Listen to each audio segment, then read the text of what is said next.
Hello students, तो देखिए हमारे पास क्वेश्चन है। An object is placed at a distance of 10 centimetre in front of a concave mirror of focal length 15 centimetre.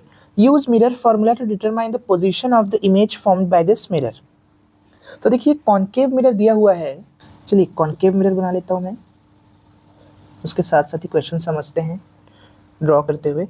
उसके बाद लिखा है कि 10 सेंटीमीटर फ्रंट पे एक ऑब्जेक्ट रखा हुआ है और उस मिरर की फोकल लेंथ भी दी हुई है 15 सेंटीमीटर। तो चलिए 15 सेंटीमीटर इसकी फोकल लेंथ बना देता हूँ मैं। लिखा है कि ऑब्जेक्ट है जो 10 सेंटीमीटर पर रखा हुआ है। देखिए ऑब्जेक्ट यानी कि फोकस और पोल के बीच में रखा हुआ है ऑब्जेक्ट। अब ये कॉन्केव मिरर का एक स्पेशल केस होता है जब ऑब्जेक्ट फोकस और पोल के बीच में रखा हो, क्योंकि इस पर्टिकुलर केस के लिए जो कॉन्केव मिरर रहता है वो वर्चुअल इमेज देता है। वर्चुअल इमेज यानी कि यहाँ पीछे कहीं पे बनती है इमेज।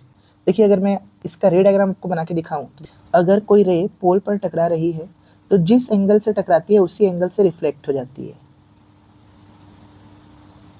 और एक सेंटर वाला रूल ले लेते हैं कि देखिए जैसे फोकस का डबल सेंटर होता है, तो अगर कोई रे सेंटर पे जा रही है तो सेम रास्ते से लौट जाती है, यानी सेंटर से ही। तो क्योंकि रे डाइवर्ज हो रही होती है तो इसे हम बैक ट्रेस करते हैं, और जहाँ पे भी एक कट मिलता है वहाँ पे इमेज फॉर्म होती है। तो देखिए ये एक स्पेशल केस है और रे डायग्राम नहीं पूछा था पर मैंने बना दिया आपको समझाने के लिए।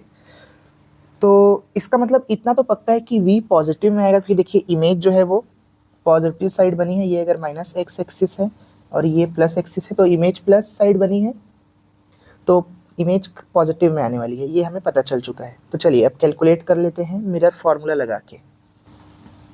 तो चलिए अब क्या क्या दिया हुआ है वो लिख लेते हैं। u दिया हुआ है 10 सेंटीमीटर, पर u हम माइनस में रखते हैं क्योंकि ऑब्जेक्ट जो है वो भी माइनस एक्स एक्सिस में रखा गया है। देखिए माइनस के साइड रखा गया है ऑब्जेक्ट। कॉन्केव मिरर है तो कॉन्केव मिरर की फोकल लेंथ भी नेगेटिव में रहती है, यानी -15 सेंटीमीटर रखना पड़ेगा। देखिए माइनस साइड है, ये अगर आप इसको y एक्सिस मान लो तो इधर वाला पूरा नेगेटिव साइड आ जाता है, नेगेटिव एक्स में, और इस साइड वाला पॉजिटिव एक्स में। ठीक है, तो चलिए अब हम मिरर फॉर्मूला लगा के इमेज कहाँ बन रही है वो निकाल लेते हैं। देखिए छोटे से क्वेश्चन के लिए आपको इतना रे डायग्राम वगैरह नहीं बनाना पड़ता, पर बहुत बार रे डायग्राम आने ही बोलता है, इसलिए मैंने बना दिया। और आपको थोड़ा अगर रे डायग्राम्स का आइडिया रहेगा तो आपका आंसर गलत नहीं होगा, और अगर गलती से आंसर आपका कुछ कैलकुलेशन मिस्टेक के कारण गलत आ भी गया तो आपको पता चल जाएगा कि आंसर मेरा गलत है करके।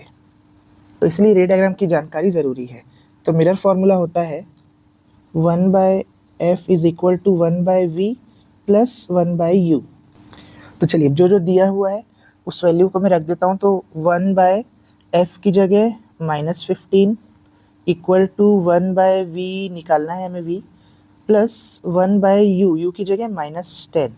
प्लस माइनस माइनस हो जाएगा और इसको फिर इधर भेजूंगा तो फिर से प्लस हो जाएगा। तो ये हो जाएगा 1/10 माइनस 1/15 इक्वल टू 1/v। तो 10 और 15 का एलसीएम आ जाएगा 30। 10 3 ज़ा 30 यानी 3 माइनस 15 2 ज़ा 30 यानी कि 2 इक्वल टू 1/v। देखिए 3 में 2 माइनस हुआ 1/30 इक्वल टू 1/v। तो यहाँ से अगर दोनों साइड रेसिप्रोकल कर दें तो v निकल जाएगा 30 सेंटीमीटर। तो देखिए इस रे डायग्राम को अगर मैं कंप्लीट करूँ तो यहाँ से पोल से लेके इमेज की डिस्टेंस आ रही है 30 सेंटीमीटर। ठीक है, जो कि मैंने पहले ही कहा था कि पॉजिटिव में आना ही चाहिए, और पॉजिटिव में आ भी गया, मतलब अपना आंसर सही है। अब दूसरी एक चीज़ और निकाल लेते हैं कि मैग्नीफिकेशन नहीं पूछा है पर फिर भी बहुत बार पूछता है करके मैं आपको निकाल के दिखा देता हूँ। बाकी क्वेश्चन तो हमारा यहीं पर ख़त्म हो चुका है। ठीक है, चलिए मैग्नीफिकेशन निकाल लेते हैं। तो देखिए मैग्नीफिकेशन का फॉर्मूला होता है -v/u मिरर के लिए। -v यानी कि 30 अपॉन u है -10, तो माइनस माइनस कैंसिल, 10 3 ज़ा 30, तो मैग्नीफिकेशन आ गया 3। मैग्नीफिकेशन यूनिटलेस रहता है। अब देखिए बहुत बार इमेज की प्रॉपर्टीज़ भी पूछ लेता है, तो मैं इमेज की प्रॉपर्टीज़ भी लिख लेता हूँ। यहीं पे मैं छोटा सा लिख लेता हूँ कि इमेज जो है वो सीधी बनी है, सीधी यानी कि इरेक्ट। उसके बाद अगर ये मिरर है, देखिए मिरर के राइट हैंड साइड पे इमेज बनती है तो वो होती है वर्चुअल, इसलिए इमेज की प्रॉपर्टी हो गई वर्चुअल। अब देखिए इमेज जो है वो मैग्नीफाई हुई है कितने टाइम्स, 3 टाइम्स, यानी कि इमेज बड़ी बनी है। बड़ी के लिए वर्ड होता है एनलार्ज्ड। तो ये इमेज की प्रॉपर्टीज़ भी हो गई। तो इस क्वेश्चन में जितना सब पूछ सकता था मैंने सभी को सॉल्व कर दिया है। तो अगर आपको ये वीडियो अच्छा लगा हो और समझ में आया हो तो वीडियो को लाइक और चैनल को सब्सक्राइब ज़रूर करें। Thank you.